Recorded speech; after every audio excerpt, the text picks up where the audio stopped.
Bueno, entonces, muchas gracias a todos los que están hoy aquí presentes. Como se les anunció, hoy vamos a tener una charla que estará impartida por la doctora Paula Calvo Brenes. Ella es compañera nuestra del Laboratorio de Tecnología Post Cosecha y durante su trabajo en el Centro de Investigaciones Agronómicas, Paula se ha dedicado un poco a esta parte de horticultura, al trabajo con índices de cosecha. Con base en ese trabajo desarrolló una escala, la escala de maduración de la papaya híbrido Pocosí. Y por otro lado, ha venido incursionando en temas bastante interesantes, como es el de contenido de nutrimentos en frutas y hortalizas. Ella tuvo una oportunidad, un logro, fue becada por el gobierno de Australia y realizó sus estudios de doctorado en la Universidad de Queensland. Y parte de ese trabajo que ella realizó, ¿verdad? Ella regresó al país hace aproximadamente 2 años, parte de ese trabajo hoy nos lo estará presentando. Entonces tengo el gusto de dejarlos con Paula Calvo. Gracias, Paula. Muchas gracias, Regina. Voy a compartir. ¿Me confirman si lo pueden ver, por favor? Sí. Bueno, buenos días. Agradecer primero la oportunidad para compartir con ustedes hoy parte de esta experiencia que, como lo decía Gerardina, la charla de hoy es parte de lo que yo hice en mi investigación en mis estudios de doctorado en Australia. Yo estudié del 2014 al finales del 2018, me titulé en marzo del 2019 y estudié en la Universidad de Queensland, como bien lo mencionaba Gerardina. Me pidieron hacer como una breve introducción para ponernos un poquito en contexto en base al lugar y un poco la experiencia de haber estado en Australia. Como ustedes saben, pues es un continente bastante grande. Queensland es uno de los estados. Australia es un país federado, dividido en estados o regiones, cada una con su propio gobierno. En el caso de Queensland, es ese estado que está hacia el noreste del continente, como vemos en la imagen, en el mapa. Y Brisbane es la capital del estado de Queensland. Se encuentra aquí hacia el sur del estado y ahí mismo está el campus principal de la Universidad de Queensland. Queensland abarca toda la zona semitropical y tropical de Australia, por lo tanto los cultivos que producen son básicamente los mismos que nosotros, ¿verdad?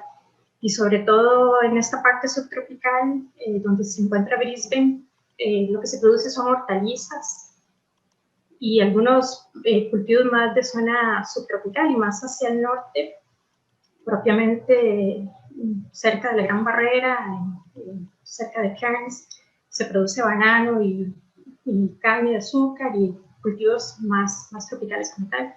Es bastante verde todo el año, como pueden ver en las fotos, ¿verdad? Con un clima bastante agradable, sin estaciones demasiado marcadas, especialmente no hay un invierno, digamos, demasiado frío, sino que es bastante amigable el clima.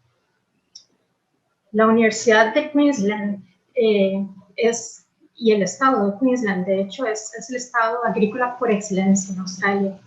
Quiero ponerles este video, nada más lo voy a silenciar mientras les comento por si quieren ver algunas imágenes. La Universidad de Queensland, les mencionaba, es la universidad agrícola por excelencia en Australia, es la número 1 a nivel nacional y a nivel internacional se ubica ranqueada por lo general dentro de los 10 primeros lugares. Lo que hizo la universidad fue una alianza con el gobierno de Queensland para impulsar lo que es la investigación en la agricultura. Y aparte de la Facultad de Agronomía, creó un instituto que se llama Queensland Alliance for Agriculture and Food Innovation. Se conoce como QAFI, es una alianza del gobierno de Queensland con la universidad para impulsar agricultura. Se creó en el 2010 y a partir de ese año hubo realmente un disparo y un reconocimiento a nivel internacional en esta investigación.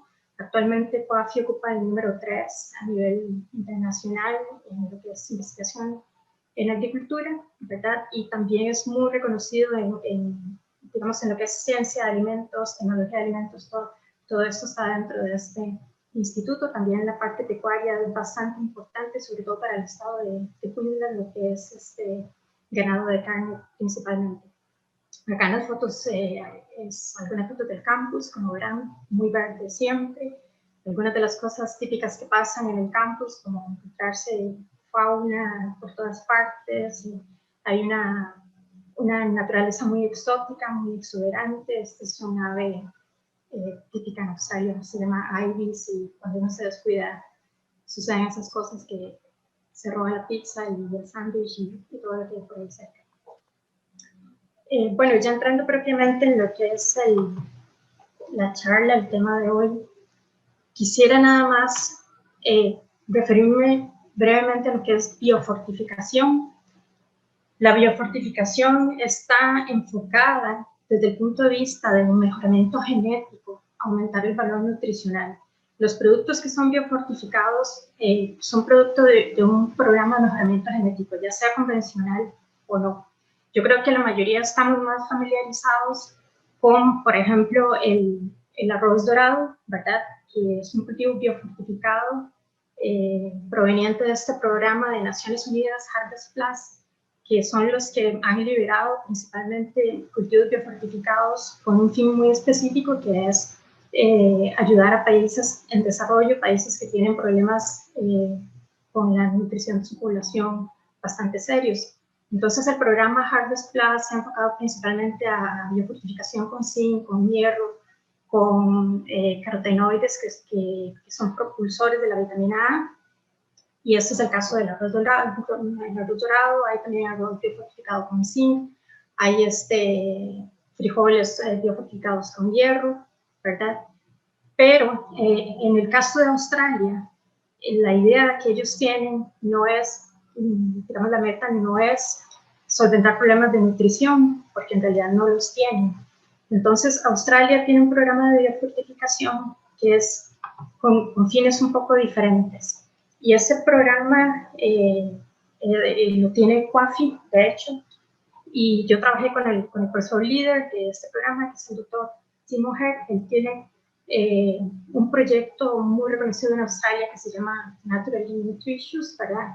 Naturalmente nutritivo, y lo que se busca es tener alimentos que sean más nutritivos para que nosotros en una dieta de productos frescos podamos tener todos aquellos nutrimentos que quizás son menos abundantes en la dieta normal, y con ello prever enfermedades o apuntar a ciertos problemas específicos de la población australiana o la población mundial.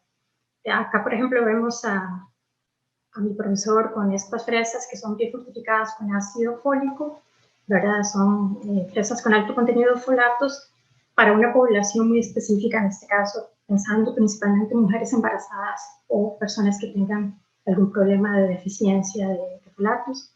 Tienen también algunos tipos de capsicum biofortificados con cesantina, al igual que el tema al que me voy a referir hoy. Están trabajando, por ejemplo, en crear un maíz dulce morado, porque el maíz morado tiene un montón de propiedades por el contenido alto de antocianinas, pero para ellos comer maíz morado tradicional no es muy gustoso, ¿verdad? Es muy almidonoso, no tiene un sabor muy agradable. Ellos están acostumbrados a comer sobre todo maíz dulce, entonces lo están transformando en tener un maíz morado dulce. Tienen también tomates con alto contenido de licopeno. Están trabajando con macadamia para tener macadamia con un componente de ácidos grasos que no sean saturados y que más bien tengan componentes antioxidantes, etc. Tienen diferentes cultivos enfocados con diferentes metas o propiedades.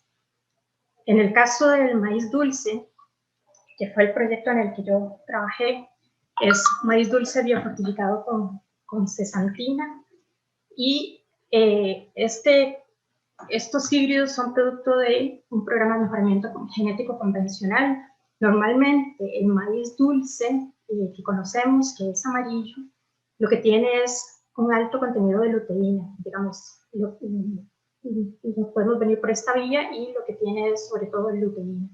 En la síntesis de carotenoides hay un precursor común, que es la fitoeno sintasa, luego empieza la síntesis, llegamos al licopeno, y a partir del licopeno, digamos que se bifurca en las vías, en dos ramas posibles de metabolismo. Una es la que se conoce como la rama alfa, que son los carotenoides que tienen un enlace alfa, y por el otro lado tenemos la rama beta, que son todos los que tienen un enlace beta, beta-caroteno, zeaxantina. La zeaxantina está dentro de esta rama, la rama beta. De hecho, es una xantófila, está casi hacia el final de la síntesis de carotenoides. El maíz comercial, amarillo que conocemos, entonces les decía, lo que tiene principalmente luteína. Ellos lo que hicieron fue mover esta ramificación hacia el otro lado para que se produjeran mucho más carotenoides con ramificación beta. Este número de flechas indica, digamos, en cantidad que lo que hicieron tornarlo hacia el lado beta, e incluso hacer que produjera mucho más que lo que normalmente produce el maíz convencional, y siguiendo la ruta metabólica, pues lo que más se termina acumulando es zeaxantina. Ahora, tal vez ustedes se preguntarán, bueno, ¿y cuál era la idea de esto, verdad? Porque más bien estamos perdiendo entonces luteína, nos fuimos hacia el otro lado para buscar acumular zeaxantina. ¿Por qué? Bueno, resulta que nosotros en nuestros ojos, en la mácula propiamente, acumulamos ambos pigmentos, luteína y zeaxantina. Esto es una fotografía de la retina de un ojo humano, ¿verdad?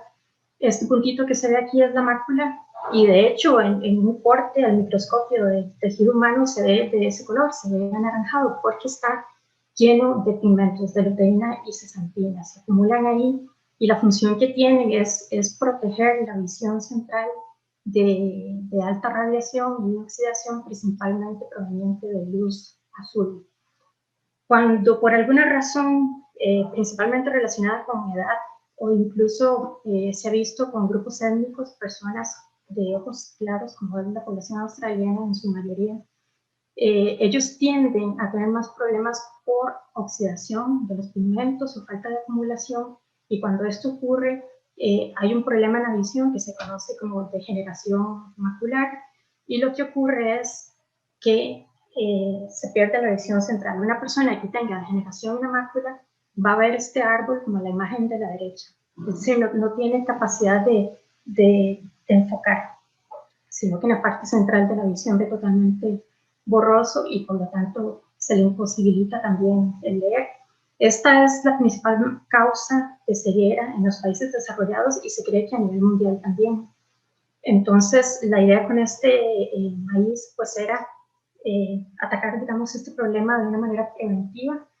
La luteína se encuentra mayormente en los alimentos, en muchas de las hortalizas de hojas verdes la encontramos, y normalmente en la dieta que tenemos podemos tener la cantidad diaria que se necesita. Sin embargo, la zeaxantina es menos abundante, es más escasa, se encuentra, por ejemplo, en la yema del huevo, en algunas hortalizas de color anaranjado profundo, por ejemplo, ayote, pero escasea más, y por eso la idea de tener un maíz dulce biofortificado con zeaxantina. En mi trabajo lo podemos resumir en 3 grandes capítulos, con objetivos diferentes entre ellos. El primer objetivo, el primer capítulo, se llamó Efecto estacional sobre la madurez fisiológica, madurez de cosecha y el perfil de carotenoides en maíz dulce biofortificado con zeaxantina y maíz dulce comercial. El objetivo de esto fue identificar factores en campo que pudieran afectar la concentración de carotenoides, principalmente factores estacionales. Cuando yo llegué a mi doctorado en Australia, estos híbridos ya estaban listos, pero no se habían librado al mercado. Faltaban hacer algunos estudios para ver qué factores podían afectar el contenido de carotenoides, tanto en campo por efecto estacional, de manejo agronómico, manejo post cosecha, almacenamiento, caracterización de contenido en la mazorca, de acuerdo a la ubicación de los granos, etc. Entonces, mi tesis estuvo enfocada a eso. Este primer capítulo es más la parte de campo, ¿verdad? Factores relacionados en campo que pudieran afectar post cosecha, principalmente estacionales. Ellos en esa zona de Queensland producen maíz dulce hacia el inicio del verano y mediados del otoño, más o menos. Pero las diferencias en temperatura entre estas estaciones y las diferencias entre día y noche suelen ser bastante altas. Entonces, lo que se pretendía acá era pues ver ese efecto sobre la acumulación de los carotenoides. A ese objetivo le vamos a poner una viñeta de canguros para más adelante, cuando me refiera a él, recordarnos que cuando aparezcan los canguros es toda la parte que se hizo en campo. Luego hay una parte que se hizo más que todo, bueno, se hizo en laboratorio y fue más una descripción a nivel microscópico, más detallada de la distribución de los carotenoides a lo largo de la mazorca y dentro del maíz. Y más adelante me voy a referir al porqué de esto. El objetivo fue evaluar la distribución de carotenoides en la mazorca y dentro de los granos. A esto le vamos a poner una viñeta de koala.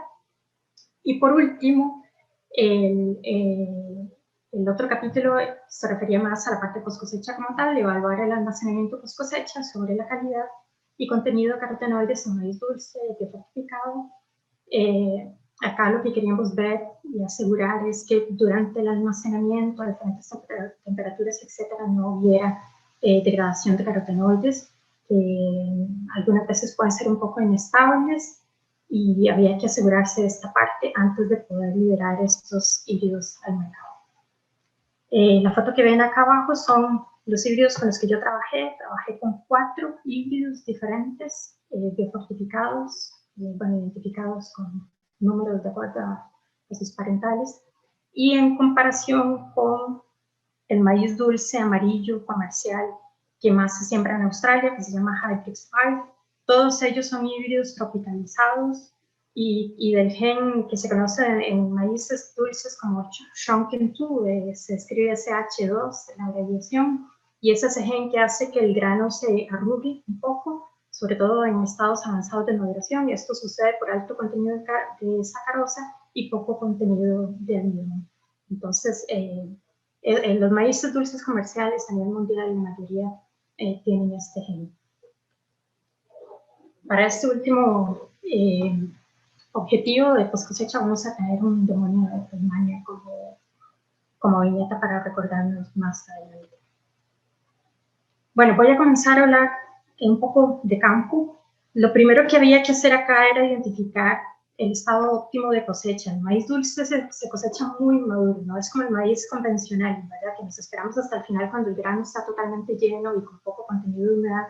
Si nos esperamos hasta ese momento, acá sucede esto.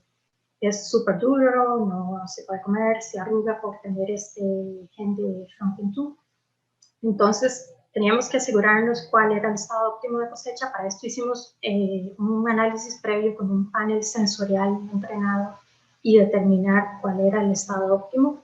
Eso se caracterizó entre 72 y 76% de humedad relativa, la cual va a cambiar. Los días para llegar a esta humedad van a cambiar dependiendo de la estación, ¿verdad? Y de los aspectos en campo. Entonces, por ejemplo, si es verano, esta humedad la vamos a tener más o menos entre 14 y 20 días después de polinización, pero si es en otoño, esos tiempos se van corriendo. Este es un gráfico que resume lo que pasó en campo. Yo lo que hice fue caracterizar ese efecto estacional a lo largo de 3 años, ¿verdad? Y ver todas las variantes de temperatura y condiciones de campo que pudieran afectar la acumulación de carotenoides. En cada gráfico vemos uno de los híbridos que se evaluó. Estos 4 primeros, los 3 de arriba y el primero de abajo a la izquierda, son los biofortificados, y el de la derecha acá abajo es el maíz comercial. Lo que está con una hojita es la producción en otoño, lo que está con un sol es la producción en verano. Esto es acumulación total de carotenoides. Acá vemos cuáles fueron los carotenoides que se evaluaron. y vemos el alto contenido de cesantina por ser los híbridos biofortificados, ¿verdad? La cesantina es esta que está acá en naranja. Esta rayita que está por acá es el color hue, porque también nos interesaba ver si había una correspondencia, digamos, algo que se pudiera evaluar más fácilmente, un color visual que pudiera correlacionarse con el contenido de carotenoides. Sin embargo, eso no fue tan fácil de verlo, una correspondencia con el hue como tal. Aquí lo que podemos ver es, bueno, definitivamente los híbridos biofortificados tienen más contenido total de carotenoides y más contenido de cesantina, eso ya se sabía un poco en comparación con el maíz comercial. Vemos también que hay un comportamiento distinto de cada uno de los híbridos. Este es uno de los que mejor se comportan y los que también logran en temperaturas más frías de otoño acumular carotenoides. Vemos también que conforme avanza la madurez del grano y disminuye, por lo tanto, el contenido de agua, el contenido de carotenoides también aumenta un poco. Hay algunos híbridos que no tienen como esa habilidad de acumular tantos carotenoides en otoño.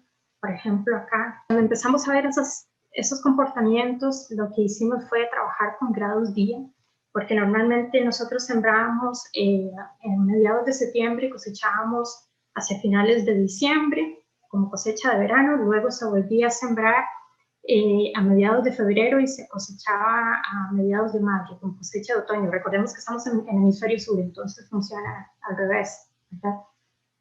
Pero entonces también pensaba, bueno, estamos cosechando en los extremos, en pleno verano y en pleno otoño. ¿Qué pasa en los meses intermedios? ¿Qué pasa si yo siembro en octubre, cosecho en enero, siembro en noviembre, cosecho en febrero, etcétera? Y hacer algo así se volvía inmanejable y con una logística muy complicada. Lo que hicimos fue establecer un pequeño modelo utilizando grados días para poder ver ese comportamiento. Los datos no los voy a presentar ahora porque es una tabla muy grande, me llevaría mucho tiempo explicarla, pero básicamente lo que vimos es que igual este híbrido es el que mejor se comporta a lo largo de todos esos meses y tiene más habilidad para acumular carotenoides. El resto se comportan bien, sobre todo en épocas un poco más cálidas, pero en otoño, digamos que no tanto. Sin embargo, igual tienen una capacidad de acumulación de carotenoides mucho mayor que el híbrido comercial, incluso en su mejor expresión de acumulación. Acá nada más vemos la comparación entre otoño y verano, y la correspondencia en días, por ejemplo, cuando en verano tenemos un contenido de agua de aproximadamente 80%, nos toma 14 días, mientras que en otoño toma 17 porque el desarrollo del grano y del mazorca como tal va de una manera bastante más lenta. Recordemos este híbrido entonces, que es el que se comporta un poco mejor, el 14-6 por 10-3. Acá también lo vemos, 14-6 por 10-3. Esto es únicamente acumulación de cesantina y luteína, que son esos carotenoides que de hecho se conocen como carotenoides de la mácula y son los que interesan más desde el punto de vista para la salud humana. En este análisis de componentes principales vemos cómo este híbrido, el D, que es el 14-6 por 10-3, que vimos que es distinto, de hecho se comporta diferente. Es el que tiene mayor contenido de cesantina y se va más hacia el final de la síntesis de carotenoides. Los otros tres se parecen mucho entre ellos y esto nos ayuda a corroborar lo que ya veníamos viendo en campo y lo que vimos en ese modelo de acumulación de grados días. Por el otro lado tenemos el híbrido comercial totalmente tirado al lado izquierdo, caracterizado por la acumulación de carotenoides más del tipo alfa. Es importante aquí mencionar que la OMS recomienda de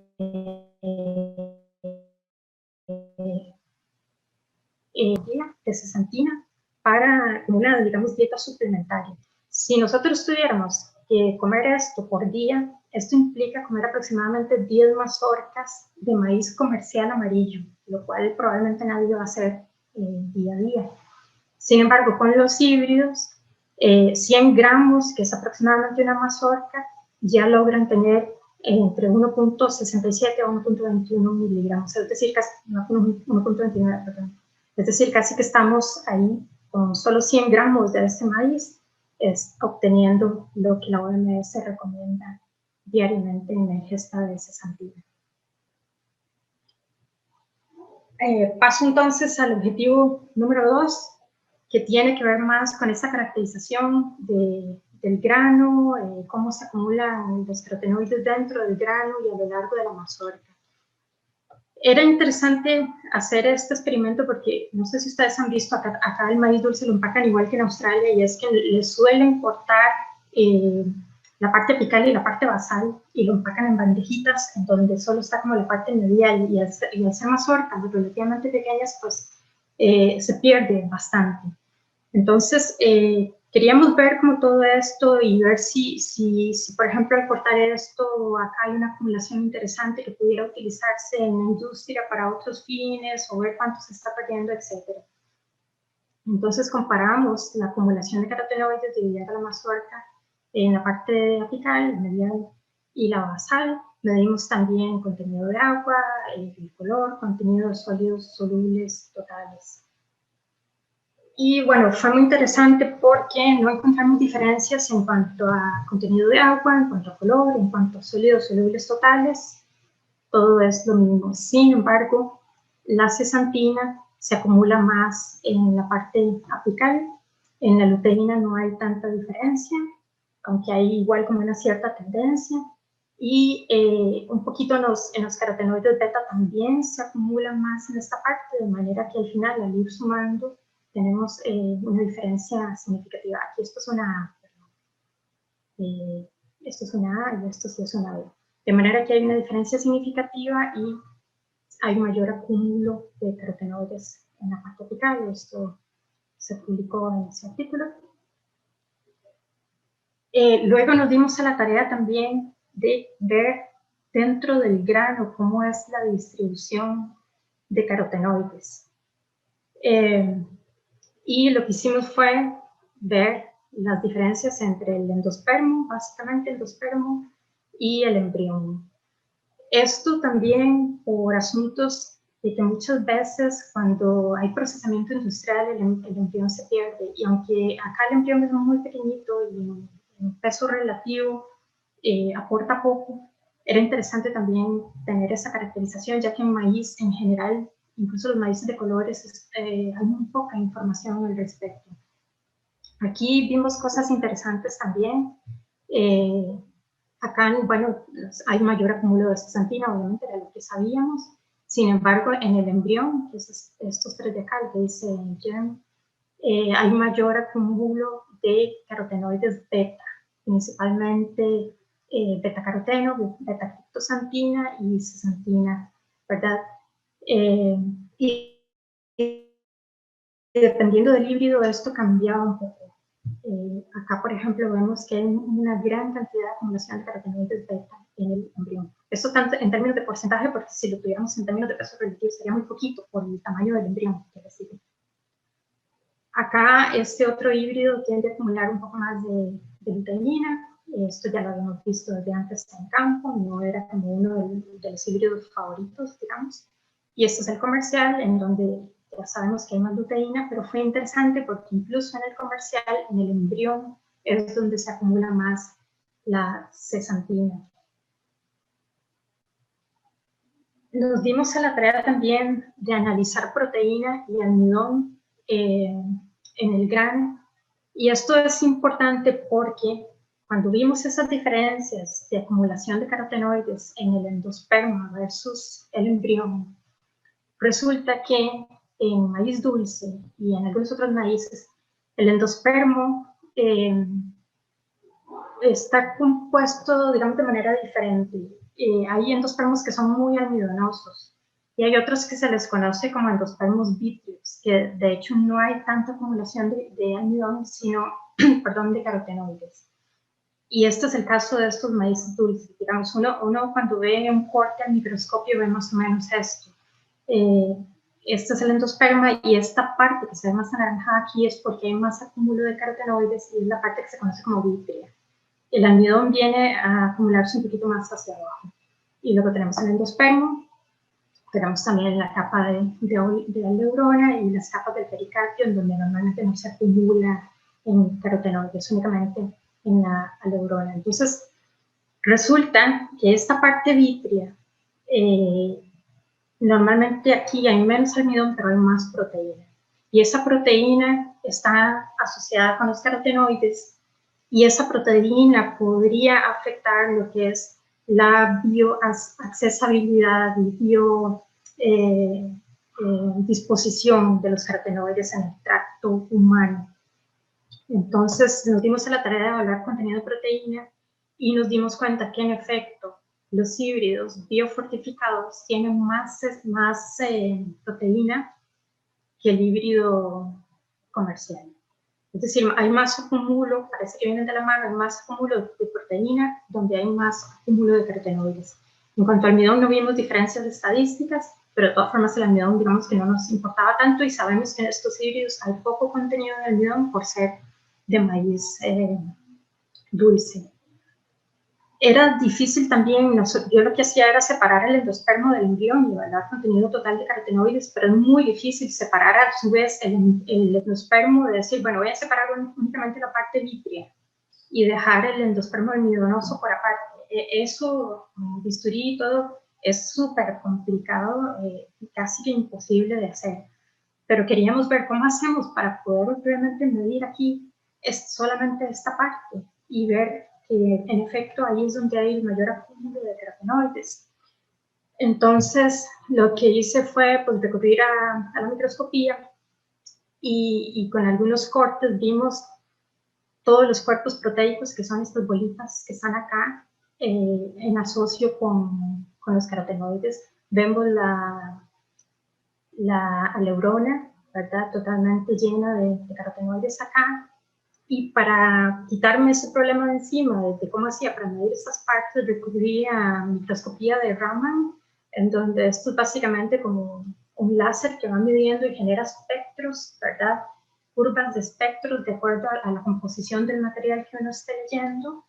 Y vimos que en efecto con esas curvas de espectros que estábamos obteniendo, podíamos medir acá, porque se medían en puntos específicos, en la parte vítrea, en la parte más almidonosa por acá, en el embrión, y todos los espectros fueron correlacionando con lo que yo veía en el laboratorio, y nos dimos cuenta que en efecto hay mayor acúmulo de carotenoides acá, hay mayor acúmulo con proteína, están asociados, y habría que ver si realmente esto va a afectar o no la accesibilidad de esos carotenoides en el tracto humano.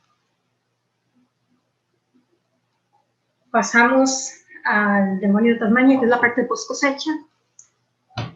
Bueno, acá lo que se hizo fue evaluar el almacenamiento y ver qué tan estables son los carotenoides en post cosecha. Se evaluó también el perfil de azúcares, ya no como azúcares totales, digamos solubles, que era lo que yo venía evaluando, sino que medimos de manera independiente fructosa, glucosa, sacarosa, total de azúcares y total de almidones. El primer ensayo que yo hice fue a 4 grados, que es la temperatura en la que normalmente se almacenan estos híbridos y en la que normalmente se almacena en el supermercado también, alrededor de 4 grados, por tiempos de almacenamiento de 0, el inicial, hasta 15 días. Vimos que no hay mucha diferencia en cuanto al perfil de azúcares almacenado en el tiempo. Sí hay un metabolismo de azúcares distinto entre el cultivo comercial y los híbridos biofortificados con cesatina. El cultivo comercial, que es el Hybrid 5, tiene más fructosa en comparación con los biofortificados, y esa fructosa tiende a disminuir un poquito en el tiempo. La glucosa también es más alta y también tiende a disminuir en el tiempo, mientras que en los biofortificados hay un mayor acúmulo de sacarosa, que es la que tiende a disminuir en el tiempo, y también hay más azúcares totales que tienden a disminuir. Esa disminución es poca. Hicimos también análisis sensorial y no afecta la calidad, a pesar de que esta disminución no es muy detectable, y perfectamente pueden almacenarse hasta 15 días a 4 grados. Vamos a ver entonces qué pasa con los carotenoides durante ese mismo tiempo de almacenamiento, 15 días y hasta 4 grados. Bueno, vimos que en realidad no hay grandes diferencias durante esos 15 días. Ellos son estables y se mantienen bien. Sin embargo, aquí sucedió algo muy interesante, y esas cosas que suceden en la investigación, ¿verdad? Que uno quizás buscando una cosa encuentra otra. Yo lo que hice fue, en la evaluación inicial, que había que evaluar demasiadas muestras, yo no lo evalué inmediatamente, sino que lo congelé a menos 20 grados. Y el resto se almacenó, y esto sí lo fui evaluando el día 6, al 9, al 12 y al 15. Cuando yo vine y evalué esto a los 0 grados, a los que eran los 0 días de almacenamiento, me di cuenta que estos carotenoides que están aquí, sobre todo en círculo, que son los que son más abundantes en todos los híbridos y en el comercial, ese valor inicial era menor que el valor que yo tenía en los días de almacenamiento. Para todos ellos era un valor menor, lo cual era imposible porque era el valor inicial. Entonces, habían dos teorías. Está ocurriendo síntesis de carotenoides en almacenamiento, lo cual no es común. Era muy extraño pensar eso. O hay un error en alguna parte. ¿Qué fue lo que pasó? Entonces, empezamos a explorar a ver qué era lo que había ocurrido, y volví a hacer un análisis cosechando y evaluando inmediatamente a los 0 días, luego congelando eso a menos 20 y evaluando igual que yo evalué esto, y congelando a menos 80 y evaluando igual que yo evalué esto, 2 meses después del congelamiento. Y nos dimos cuenta que lo que sucedió es que cuando se congela a menos 20 hay una degradación de carotenoides. Si se congela a menos 80 no la hay. Y si yo evalúo en el día 0, el valor es igual al de menos 80, pero a menos 20 existe esa degradación. Pensamos que es normal. Al ser un proceso de congelamiento mucho más lento, lo que ocurre es que hay oxidación de carotenoides, hay pérdida de componentes, y eso también es importante porque yo estaba almacenando a menos 20 en una refrigeradora de laboratorio que estaba a menos 20, pero el congelador de nuestras casas, la temperatura que tiene ahí arriba es a menos 20. Y muchas personas, muchos de nosotros compramos hortalizas y las congelamos, ¿verdad? Y esto puede ser muy crítico porque se pierde bastante cantidad. A nivel industrial esto no se hace. Cuando el maíz se congela, eso se hace en túneles de congelado ultra rápidos y a temperaturas muy bajas. Y entonces esa degradación no ocurre. Pero a nivel casero sí podría estar ocurriendo. Y a nosotros, a nivel del laboratorio, de lo que veníamos haciendo, ¿verdad? Nos puso ahí como una luz de alerta de que había que tener cuidado de la temperatura en la que se almacenaba mientras evaluábamos. Esto yo lo volví a repetir una vez más, y también me di cuenta que cuando yo almacenaba por un tiempo a 4 grados, por ejemplo 5 días a 4 grados, y luego congelaba a menos 20, ya esa pérdida no existía, la pérdida que solía ocurrir a menos 20. ¿Esto qué quiere decir? Que a un preacondicionamiento previo ayudaba a que luego no ocurra esa degradación de carotenoides a menos 20. Y esto es bien común en algunos productos en almacenamiento post cosecha, que requieren almacenarse a temperaturas muy bajas y ocurre degradación, y mejor es ir bajando la temperatura de manera paulatina para hacer ese preacondicionamiento. Y al final la pérdida no ocurre, que fue lo que vimos acá. Esto es evaluado un día después de la cosecha, y esto es evaluado después de 5 días a 4 grados y después de 3 meses a menos 20. Aquí ya no hubo pérdida. Esto pues también se publicó y fueron resultados bastante interesantes y útiles, porque eso hizo que cambiaran varias cosas de la forma en la que se estaban manejando estos híbridos a nivel experimental. Bueno, eso es básicamente un resumen que les traigo para el día de hoy. Imagino que pueden haber muchas interrogantes y entiendo que va a haber un espacio de preguntas. Nada más quería referirme rápidamente, Geraldina lo mencionó. Yo estudié en Australia gracias a una beca del gobierno australiano del programa Australia Awards. Quiero mencionar esto porque hay muchas personas que me han preguntado, sobre todo estudiantes, que yo sé que puede ser que estén por ahí conectados. Este programa de becas desgraciadamente cerró las becas para América Latina. Yo me fui en el último grupo y ahí con el cambio de gobierno no volvieron a abrir. Han estado abriendo únicamente para Asia-Pacífico, que son sus vecinos cercanos. Sin embargo, también existe este otro programa, Endeavor, que sí abre becas. Por lo general es un tema a nivel mundial. Acá participan también australianos, europeos, todo el mundo, entonces es bastante exigente. Y otra posible opción es con CISABO, que es el Instituto por Excelencia de Investigación Científica patrocinado por la Commonwealth. No es una universidad como tal, ellos simplemente patrocinan estudiantes de doctorado y postdoctorado, y el estudiante tiene que estar enrolado en alguna universidad australiana.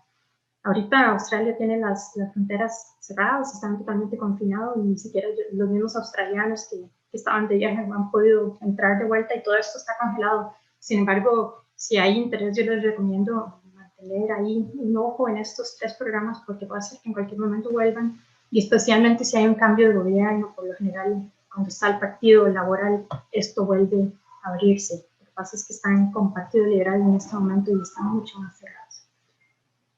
Bueno, pues es eso. Muchas gracias. Muchas gracias, Paula. Muy interesante el trabajo. Abrimos la sesión de preguntas. Voy a aprovecharme y voy a hacer una primera, ¿verdad? Para estos híbridos, Paula, ese tipo de genes, ¿de dónde se tomaron? ¿De poblaciones silvestres o hay ahí dentro de esos programas modificaciones? ¿Tiene alguna información al respecto de esto, por favor? Sí, esa pregunta es muy importante. Ellos tienen un banco genético de maíz que en realidad ha venido sobre todo de América, ¿verdad? Centro de origen del maíz, como todos sabemos. Ellos saben, lo tienen, no sé por qué razón, en Australia. Tenían maíces de todas partes. Incluso mucho de ese material también vino de Tailandia, y uno de los mejoradores es un tailandés. En ese banco genético ellos tienen maíz de un montón de colores, los colores que nosotros conocemos en maíz, esa variedad, ¿verdad? De rojo, amarillo, anaranjado, morado, blanco, bueno, todas estas gamas. Y ellos empezaron con puros cruces. Este mejorador tailandés ya conocía muy bien como las líneas más promisorias, y empezaron con cruces un poco a ciegas al inicio, y luego con ayuda de marcadores moleculares fueron como siguiendo más la pista y logrando ese cambio hacia la rama beta, ¿verdad? Pero esto no es transgénico ni nada, y es proveniente de cultivares ancestrales. Lo mismo con los otros que ellos tienen, los otros programas de fresa, bueno, ahora maíz morado, tomates, todos son igual, son con grandes bancos de germoplasma, con líneas que se conocen muy bien y se han venido caracterizando y haciendo cruces y ayudándose a marcadores moleculares. Gracias. Abrimos las preguntas para el público.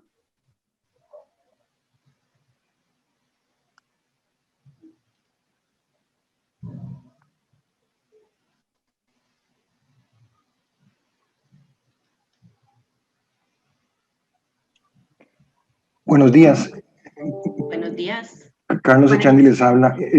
Es que vi una preguntita a Paula. La felicito, Paula, por el trabajo. Y está Muchas en el gracias, chat. don Carlos. Sí, la acabo de abrir aquí en el chat. Es que por estar hablando y esto no lo había visto. Me refiero a esa pregunta del chat, don Carlos, o quería preguntar algo más. Bueno, a esa concretamente. Sí, bueno, voy a leerla. Dice, ¿cómo crees que el fotoperiodo para latitud 10 grados de Costa Rica versus el de Queensland afectaría el crecimiento y desarrollo de estos híbridos? Sí, don Carlos, estos híbridos son tropicalizados. Yo pienso que en una zona como la nuestra, estos híbridos en particular podrían crecer perfectamente. Aquí es interesante porque para la acumulación de carotenoides, y eso era algo que yo al inicio me quebraba un poco la cabeza tratando de entender, hasta que ya leyendo un poco más la síntesis y sobre todo el caso específico me di cuenta que la acumulación en los granos, en la mazorca, no depende de luminosidad no depende de fotoperiodo, depende más de temperatura. Hay 3 enzimas que son, bueno, la enzima, la fitoinosintasa, que es a partir de donde comienza la ruta metabólica de carotenoides. Hay 3 tipos, está la fitoinosintasa, la 1, la 2 y la 3, así se llaman. Y algunas de ellas funcionan en condiciones de oscuridad, que es este caso, ¿verdad? Al estar cubierto por las hojas de la mazorca y demás, ahí el fotoperiodo no afecta tanto, es sobre todo temperatura. Ellos han también enviado ya algunos materiales de estos para probarse en Francia y en otras latitudes en el mundo, y también porque la empresa privada está un poco interesada por tener la patente, y hasta donde entiendo el comportamiento ha sido súper bien en el campo. Ahí es más crítica la temperatura para lograr este mayor aumento de carotenoides. Pienso que en condiciones como la nuestra se lograría perfectamente. Muchas gracias, Paula. Gracias a ustedes.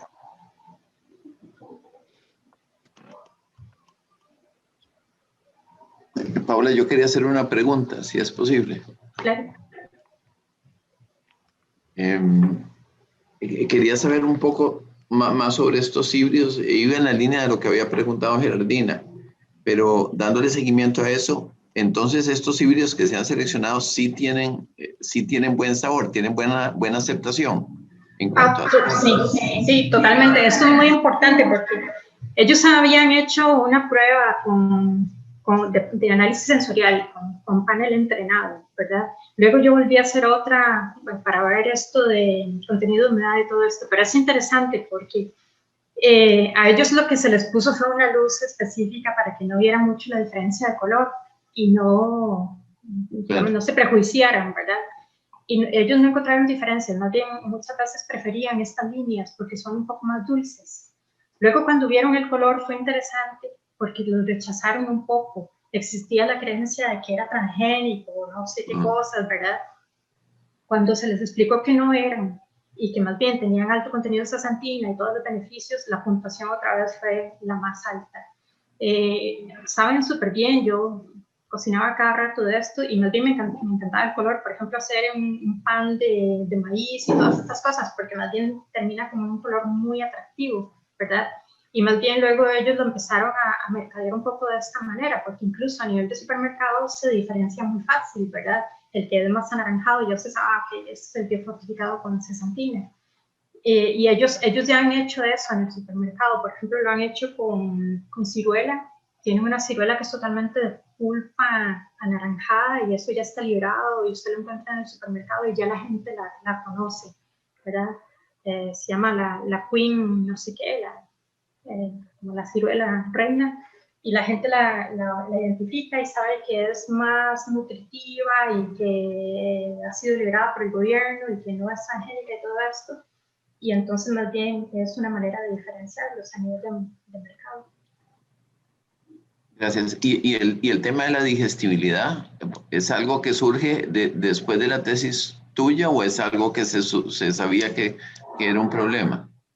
Existía la sospecha, ¿verdad? Con mi tesis se terminó de ver de que sí, de que existe ese link, ¿verdad? Entre la proteína SEM, que es esta proteína de maíz, que normalmente es poco digestible, incluso se ha visto en el ganado.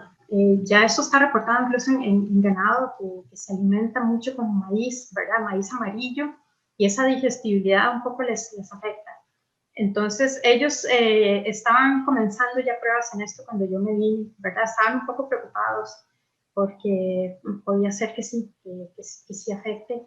No he visto resultados de eso todavía y no sé si al final va a afectar o no en la liberación de estos híbridos. Y una última, como de seguimiento a tu trabajo aquí. ¿Existe o qué recomendarías vos o existe algún tipo de biofortificación particular que a Costa Rica, a los costarricenses le fuera útil? Bueno, esa es una gran pregunta, ¿verdad? Y de hecho yo me alegra mucho que esté aquí Carlos Echand y personas que están más relacionadas con lo que es el mejoramiento genético, porque yo pienso que más bien esto nos puede como orientar hacia explorar otro mundo de posibilidades, ¿verdad? Yo me acuerdo hace unos años con don Carlos, de hecho, cuando él estaba trabajando en las variedades de chile dulce y todo esto que hablábamos del contenido de antocianinas, ¿verdad? Yo creo que cualquier cultivo que se desee trabajar por alguna razón o que estemos pensando en liberar un nuevo híbrido, debiéramos estar pensando en esto, ¿verdad? Desde qué punto, de qué manera lo podemos diferenciar también desde el punto de vista nutritivo. Y dependiendo del cultivo con el que se esté trabajando, habría que pensar, bueno, qué es lo mejor, ¿verdad? Si, por ejemplo, ya el maíz dulce de manera natural tiene alto contenido de luteína o zeaxantina, pues uno no va a pensar en quien mejor tenga alto contenido de vitamina C, por ejemplo, sino es aprovechar ese pool de genes que ya están, ¿verdad? Y ver de qué manera más bien de eso se saca ventaja. En estos programas es principalmente componentes antioxidantes. Y yo pienso que acá en el país es eso, como ojalá dentro de los cultivos que se están trabajando, pensar también en esto, ¿verdad? Si estamos pensando en rendimiento, si estamos pensando en resistencia, etcétera, que no se nos pierda de vista la parte nutricional porque le podemos dar ahí un plus interesante. Y yo creo que las posibilidades son muchísimas, ¿verdad? Ahora, nosotros como país, problemas nutricionales grandes no tenemos, por suerte, ¿verdad? Sin embargo, en zonas rurales sigue habiendo deficiencia también de problemas con carotenoides, vitamina A, estas cosas. Y yo pienso que por la gama de productos tropicales que producimos es muy fácil pensar en un mayor acúmulo de estos compuestos, porque son los que se dan más en cultivos tropicales. Gracias, Paula, muy interesante. Gracias a usted.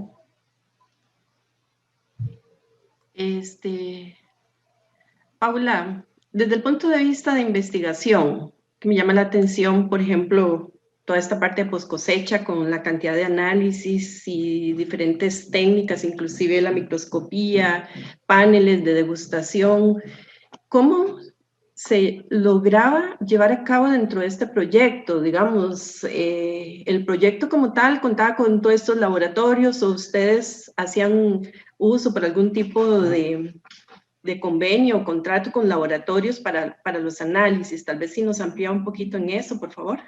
Sí, bueno, aquí la ventaja de estar con COAFI, ¿verdad? Es que la plataforma es enorme, es todos los laboratorios que tiene la universidad más lo que tiene el gobierno de Queensland, ¿verdad? Por eso han creado esta alianza. Yo, de hecho, estaba ubicada físicamente en laboratorios del gobierno de Queensland y los recursos son muy, muy grandes. Y cuando yo no tenía algo ahí, por ejemplo, cuando empecé a ver esto de cómo hacía para medir específicamente la parte vítrea del grano, ¿verdad? Pues es a uno como estudiante al que le toca resolver problemas y ver qué haces, ¿verdad? Entonces yo empecé a preguntar y a buscar técnicas y pensé en Raman, en microscopía, y ya me fui a hablar con la gente de otros laboratorios y demás. Este programa tenía bastante dinero. Este programa recibió un premio del gobierno australiano y la ventaja también fue esa. Yo llegué en un momento ideal porque mi profesor en ese momento, yo le hacía una propuesta y él casi nunca tenía problemas en financiarme. Y todo el resto de laboratorios y gente especializada y todo estaban allí a la mano entre la universidad o los otros laboratorios del gobierno. Okay. Muy bien. No sé si habrá alguna otra pregunta, sino para ir cerrando la sesión. Bueno, yo sigo con curiosidades para pensando en el mejoramiento aquí local. Excelente, don Carlos. Adelante. Paula, mira, vos estás enterada si ya el doctor O'Hare liberó esos híbridos. Ellos lo que estaban tratando, don Carlos, era sobre todo de venderlos, de vender la patente, ¿verdad? Estaban como buscando el mejor postor. Yo no sé si ya se lo entregaron a alguna empresa privada o qué, pero lo puedo averiguar. Yo con ellos sigo teniendo bastante contacto y podría averiguar. Ok, sería interesante, porque sería primero validarlos aquí, porque vos sabés que el maíz es cuantitativamente sensible al fotoperiodo. Entonces, me quedé pensando en lo que vos dijiste de la temperatura y todo, pero aquí tenemos una diferencia entre el día más largo y más corto de 12 horas, perdón, de 1 hora casi. Y en Queensland me da la impresión de que es mucho mayor. Entonces sería interesante ver, primero que todo, ese efecto cuantitativo, qué tanto les puede afectar, ¿verdad? Porque el maíz sí tiene muy sensible a eso. Yo no sé si el dulce podría tener esa situación, ¿verdad? Pero es interesante, claro que es interesante. Yo pensando con los estudiantes, que siempre lo motivo con esto. Imagínense ustedes aquí abrir un proyecto de mejoramiento local a partir de ese pool de genes y que ellos tengan la posibilidad de producir semilla con un valor mucho mayor agregado que producir el elote por sí mismo, ¿verdad? Es Claro. vender la semilla, porque la semilla del maíz dulce es carísima también, ¿verdad? Sí, es carísima, sí. Sí, yo voy a averiguar, don Carlos, y hablamos cualquier cosa. Y claro que sí. Yo no sé, yo la verdad, sinceramente, en cuanto a fotoperiodo de crecimiento, producción como tal, verdad, yo me enfoqué sobre todo en la calidad del grano, la mazorca y la acumulación de carotenoides. Ellos, en cuanto a crecimiento y desarrollo de la planta y todo, no tenía gran afectación. Sí, más hacia ya entrado el otoño, ¿verdad? La temperatura, todo eso sí, ya veías la planta mucho más afectada, pero ya en temperaturas más drásticas que no tenemos acá. Entonces sería interesante, sí. Perfecto, Paula. Bueno, no me queda más que agradecerle a Paula la exposición de este trabajo, un trabajo sumamente interesante, tanto desde el punto de vista de mejoramiento como el seguimiento a la calidad y sobre todo que nos abre ahí también esa ventana de lo que hemos venido viendo, ¿verdad? De los productos biofortificados, de los que hay interés, pero a la vez hay dudas, como lo mencionaba Francisco, bueno, sus ventajas, pero sí también podría presentar algunas desventajas en cuanto a digestión y demás, y vemos que va muy adelantado este tipo de trabajos que creo que a nivel mundial, ¿verdad? Como usted lo mencionaba, en estos países ya han detectado que aún en Australia, en donde sabemos que el nivel económico, ¿verdad? Y de alimentación es muy bueno, aún ahí se presentan estas deficiencias. Entonces vemos que tenemos todas esas posibilidades de trabajos para tener